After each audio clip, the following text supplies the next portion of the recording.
وہ جو intelligence agencies ہیں وہ بیسیکلی ایکچوئل جس کو آپ ڈیپ اسٹیٹ کہتے ہیں وہ ڈیپ اسٹیٹس ہیں.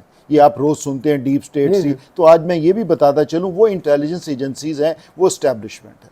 اب وہ اسٹیبلشمنٹ جو ہے وہ صرف ملٹری پہ انحصار نہیں کرتی کہ جی ہماری جو ملٹری اسٹیبلشمنٹس ہیں صرف وہی اسٹیبلشمنٹس ہوں.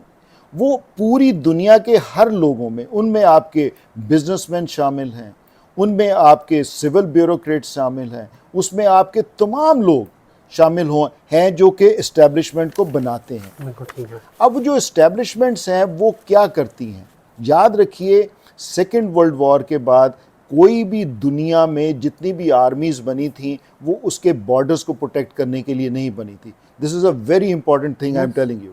وہ ان کی بارڈر پروٹیکشن کے لیے نہیں بنائی تھی, وہ بنائی تھی کہ وہ جو سسٹم آف گورننس ہے جو امریکہ اور برطانیہ چلا رہا ہے وہ سسٹم آف گورننس کو انہوں نے پوری دنیا پہ رائج رکھنا. تو اگر یہ بارڈر سیکیورٹیز کے لیے بنائی جاتی تو عراق کے پاس تو 4 لاکھ فوج تھی. کیا ہوا عراق کے ساتھ؟ سیریا کے پاس 2.5 لاکھ فوج تھی. کیا ہوا سیریا کے ساتھ؟ لیبیا کے پاس 3.5 لاکھ فوج تھی. کیا ہوا لیبیا کے ساتھ؟ So it is not meant for the border securities. This فوج is meant and the system of the governance is only and only meant for one thing کہ آپ نے کیپٹلزم اور امریکہ کا جو سسٹم آف گورننس ہے وہ کیسے پروٹیکٹ کرنا ہے پوری دنیا میں. تو اگر آپ پاکستان میں آ جاؤ تو پاکستان میں آپ دیکھیں گے کہ پاکستان کے جو کور ایشوز ہیں اس کو کبھی بھی کوئی حکومت ایڈریس نہیں کرے گی. ہم تو ابھی تک یہاں تک نہیں پہنچے کہ ہم نے اپنے جو ہیں سالڈ ویسٹ کی جو مینجمنٹ ہے ہم نے صفائیاں کیسے کرنی. ٹھیک ہے, تو یہ جو سسٹم ہے, یہ جو اسٹیٹ آپ کی کہتی ہیں, یہ ہمیشہ وہاں کنفرنٹ کرتی ہے جب یہ دیکھتی ہے کہ کوئی ایسا آدمی تو نہیں پیدا ہو گیا جو ان کے سسٹم کو ہلا دے. بالکل ٹھیک ہو گیا. سردار صاحب بڑی اہم بات آپ نے کی, اور میرا خیال ہے میرے جیسے جو ایک طالب علم ہے میڈیا میں پچھلے 1 دہائی سے زیادہ عرصہ ہو گیا کام کرتے ہوئے, میرے لیے یہ بہت اچھی انفارمیشن تھی. اب میں اس کو لنک کرتا ہوں عمران خان کے ساتھ. آپ کو لگتا ہے کہ عمران خان کو ہٹانے میں امریکہ کا ہاتھ ہے, امریکہ کے مفادات کو ٹھیس پہنچ رہی تھی؟ ایگزیکٹلی. اس میں آپ ہمیشہ دیکھیں گے جب بھی آپ کی ملٹری اسٹیبلشمنٹ کے ساتھ کسی بھی پولیٹیکل جو گورنمنٹ ہوتی ہے اس کی کنفرنٹیشن چلتی ہے تو اس میں امریکہ کا نام ضرور آتا ہے. ایسے ہی ہے, بالکل. چاہے آپ بھٹو صاحب کی بات کر لیں, چاہے آپ کسی اور کی بات کر لیں. سو یہ کیوں آتا ہے؟ اس کی کوئی وجہ ہی ہوگی آتا ہے.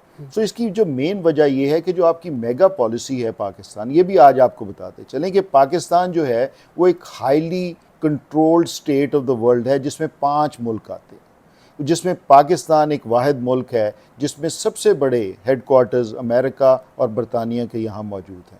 تو یہ جو آپ کی سب ڈویژن اور کریشن آف پاکستان ہوئی تھی اس کے پیچھے قدرت تو تھی, لیکن اس میں جو میجر جو دنیاوی قوتیں تھیں ان کا مقصد یہ نہیں تھا کہ ایک ویلفیئر اسٹیٹ ڈیولپ کریں, ایک مسلم اسٹیٹ ڈیولپ کریں, نتھنگ آف دیٹ سارٹ. ان کا مقصد یہ تھا کہ یہاں ہیڈ کوارٹرز بناتے ہوئے آپ نے اس پورے ریجن کو کنٹرول کرنا ہے. So from Pakistan they control Iran, from Pakistan they control Russia, from Pakistan they control China, from Pakistan they control India. So it is the only place in the world جہاں یہ بیٹھے پوری دنیا کو کنٹرول کر رہے ہیں. اور یہ بھی آج آپ کو بتاتے چلیں کہ Pakistan 3rd most important country of the world ہے. وہ اس وجہ سے ہے کہ بیکاز آف, وہ کہتے ہیں نا وکٹمز آف جیوگرافی, کہ جی آپ کی لوکیشن ایسی ہے, آپ اس جگہ پر موجود ہیں جس کے بغیر پوری دنیا نہیں چلتی. تو پاکستان اس جگہ پہ موجود ہے جس کو آپ کہتے ہیں کہ corridor of Afghanistan and corridor of prosperity.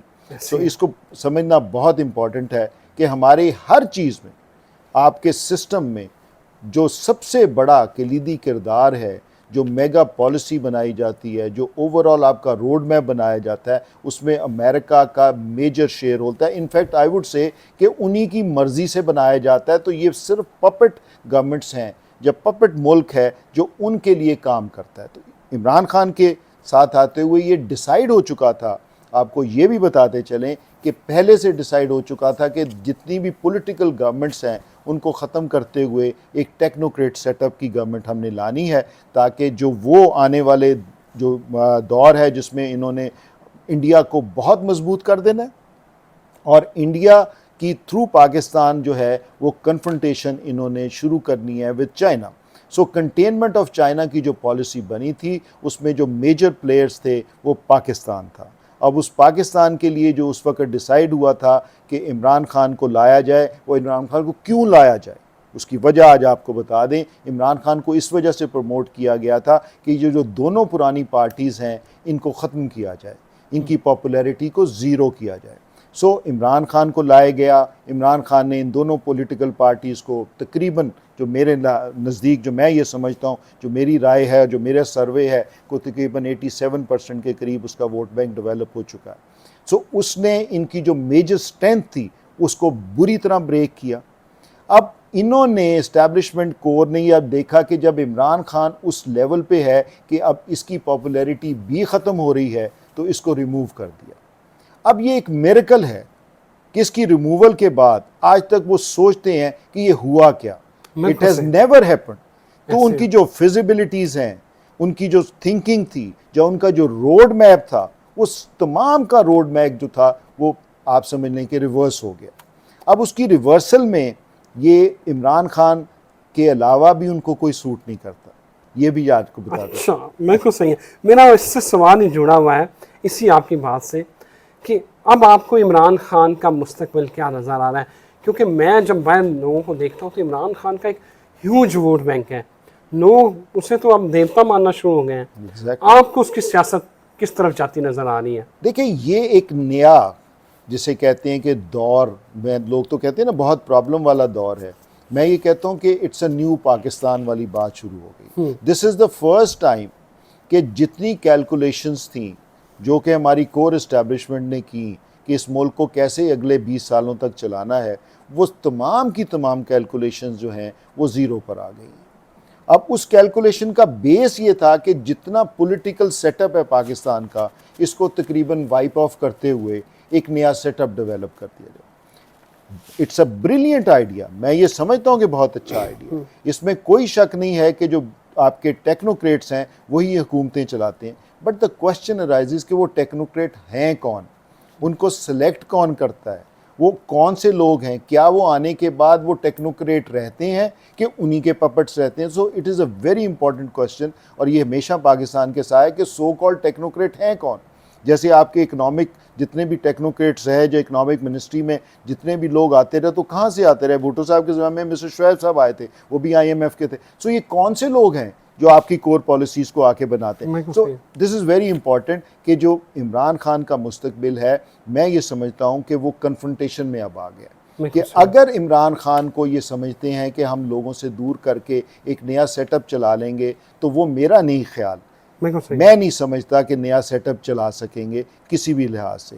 دوسری جو پرابلم ہے, جو یہ سمجھنے کی, اور تمہارے پروگرام سے یہ میں سمجھتا ہوں دینا بہت امپورٹنٹ کویسچن ہے, کہ جو آپ کے ریجنل حالات ہیں اس کے نزدیک آپ کے لیے یہاں ایک سٹرونگ پولیٹیکل گورنمنٹ کا ہونا نہایت ضروری ہے. کیونکہ جو انڈیا کی پاور ہے, جو انڈیا کے لیے فیورٹزم ہے دنیا کا, آپ یہ سمجھتے ہیں کہ انڈیا کی ڈیولپمنٹ مودی کے ویژن سے ہو رہی ہے؟ Modi is nobody, it is only the American superpower جس نے یہ اس وقت ڈیسائیڈ کر لیا تھا کہ خدا نہ خواستہ ہم نے پاکستان کو ڈس انٹیگریٹ کر دینا ہے, اور ہم نے انڈیا کو ایک سپر پاور بناتے ہوئے کنٹینمنٹ آف چائنا کے لیے لے کے آنا. سو 10 سالوں میں ان کا DNA چینج ہو گیا, 10 سالوں میں ان کے پاس ٹیکنالوجی چینج ہو گئی, اور 10 سالوں میں ہم سب سے برے لوگ ہو گئے. It is not like that.